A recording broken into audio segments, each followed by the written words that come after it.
سورۃ الواقعہ 27واں پارہ ہے، اور یہ سورت قرآن مجید فرقان حمید کی 56 نمبر سورت ہے، 56۔ آیہ کریمہ نمبر 75 76 آگے پڑھتے چلے جائیں۔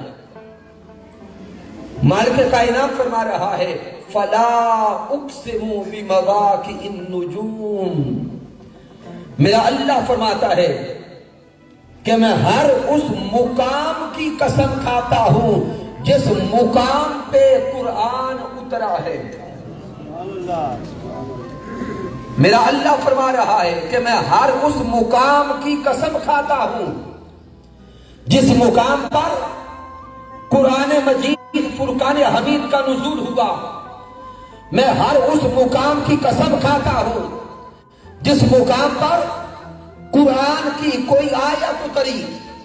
میں ہر اس مقام کی قسم کھاتا ہوں جس مقام پر قرآن مجید فرقان حمید کا کوئی حصہ اترا۔ پھر میرا اللہ خود آگے فرماتا ہے فَإِنَّهُ لَقَسَمٌ لَوْ تَعْلَمُونَ عَظِيمٌ، اگر تم علم رکھو، شعور رکھو اور فہم رکھو تو جان لو یہ قسم کتنی بڑی قسم ہے۔ آئیے سامعین محترم اب غور کریں کہ مالک کائنات اس مقام پہ ہمیں کیا پیغام دے رہا ہے۔ اللہ رب العزت نے تو فرما دیا فلا اقسم بمواقع النجوم، کہ میں ہر اس مقام کی قسم کھاتا ہوں جہاں پہ قرآن کا نزول ہوا، جہاں پہ قرآن کی کوئی آیت اتری، جہاں پہ قرآن کا کوئی حصہ اترا۔ آئیے اب تھوڑا غور کر کے دیکھیں تو صحیح کہ قرآن کہاں کہاں پہ اترا ہے۔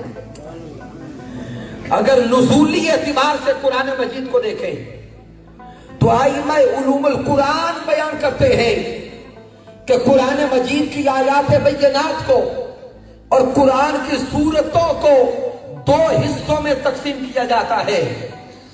ہجرت مدینہ سے پہلے قرآن مجید کی جو آیات اتری یا جو سورتیں اتری، ان آیات اور سورتوں کو مکی سورتیں کہتے ہیں۔ ہجرت مدینہ کے بعد جو آیات اور سورتیں اتری، ان آیات اور سورتوں کو مدنی سورتیں کہتے ہیں۔ پھر سامعین اگر غور کرتے چلے جائیں، اگر میرے پیارے مصطفیٰ مکہ المکرمہ میں تھے تو قرآن مکہ میں اترتا رہا۔ اگر میرے حبیب مکہ میں تھے تو قرآن مکہ المکرمہ میں اترا۔ اگر میرے پیارے مصطفیٰ مکہ کو چھوڑ کر مدینہ المنورہ تشریف لائے تو قرآن مجید کی آیات مدینہ المنورہ میں اتری۔ اگر میرے مصطفیٰ مقام خندق پہ گئے تو قرآن خندق میں آیا۔ اگر میرے مصطفیٰ مقام احد پہ گئے تو قرآن مقام احد پہ آیا۔ اگر میرے مصطفیٰ جبل نور پہ گئے تو قرآن جبل نور پہ آیا۔ اگر میرے مصطفیٰ ازواج مطہرات کے حجرات میں گئے تو قرآن حجرات میں آیا۔ ارے دیکھتے چلے جاؤ، جدھر جدھر مصطفیٰ کے قدم جاتے ہیں ادھر ادھر رب کا قرآن آتا ہے۔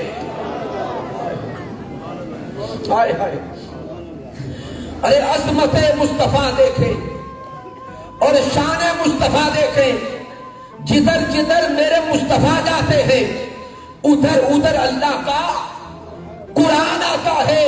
اور پھر میرا اللہ فرما رہا ہے فلا اقسم بمواقع النجوم، میں ہر اس مقام کی قسم کھاتا ہوں جہاں پہ قرآن اترا۔ تو پھر توجہ کر کے سوچتے چلے جائیں، اگر میرے حبیب مکہ میں ہے، قرآن مکہ میں اترتا ہے تو رب کائنات مکہ کی قسم کھاتا ہے۔ اگر میرے مصطفیٰ مدینہ المنورہ میں ہے تو قرآن مدینہ میں اترتا ہے۔ رب کائنات مدینہ کی قسم کھاتا ہے۔ اگر میرے مصطفیٰ احد میں ہے تو قرآن احد احد میں آتا ہے تو رب کائنات احد کی قسم کھاتا ہے. اگر میرے مصطفیٰ جبل نور پر ہے تو قرآن جبل نور پہ آتا ہے تو رب کائنات جبل نور کی قسم کھاتا ہے. جدھر جدھر مصطفیٰ جا رہے ہیں اس مقام کی مولا قسم کھا رہا ہے.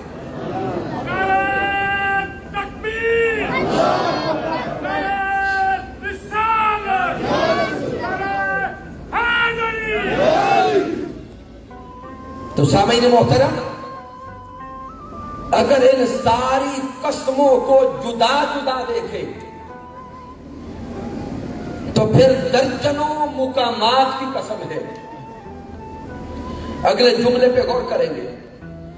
اگر ان ساری قسموں کو جدا جدا دیکھیں تو پھر درجنوں مقامات کی قسم، اور اگر ان ساری قسموں کو ملا کر جوڑ کر دیکھیں تو پھر غور تو کرے کہ سارا قرآن کہاں پہ آیا، سارا قرآن کہاں پہ اترا. تو سامعین محترم، سارے کا سارا قرآن قلب مصطفیٰ پہ اترا. سارا قرآن قلب مصطفیٰ پہ اترا.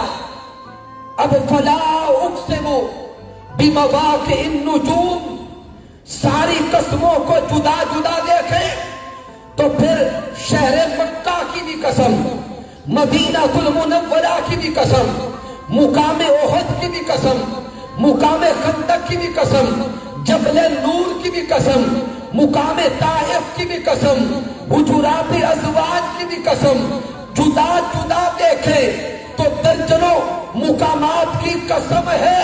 ساری قسموں کو ملا کے دیکھیں تو رب کائنات سینہ محمد مصطفیٰ کی قسم کھاتا ہے. فلا اقسم بمواقع النجوم، اللہ رب العزت قلب اطہر مصطفیٰ کی قسم کھاتا ہے. اور پھر اللہ فرماتے ہیں غور کرو، وَإِنَّهُ لَقَسَمٌ لَوْ تَعْلَمُونَ عظیم، یہ کتنی عظیم قسم ہے. إِنَّهُ لَقُرْآنٌ کریم، بے شک یہ قرآن بڑی عظمت والا ہے.